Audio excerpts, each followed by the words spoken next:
ஒரு அட்ராசிட்டியை பார்ப்பீங்க. ஸோ பெட்டில் பண்ணிடுவோம், பெட்டில் தான் பண்ணுவோம். ஸோ வாங்க பண்ணலாம், வந்து பண்ணலாம், செஞ்சு பண்ணலாம். தெரிய மாட்டேன், நான் அப்படியே சொன்னேன். இப்போ என்னோட ஷேடோ மட்டும் தெரியும். நான் இந்த கம்பளி, இங்கே ஒரு கம்பளி இருக்கு,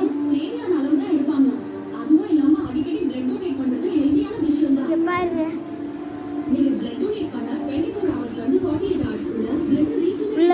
உள்ள ஏறிட்டேன். இங்கே பார்த்துக்கோங்க, மேலே சீலிங்லாம் அதில் தான் இருக்குது. ஸோ இங்கே ஃபுல்லாக இங்கே தான் இருக்க போகிறேன். முன்னாடி தெரியுது பார்த்தீங்களா?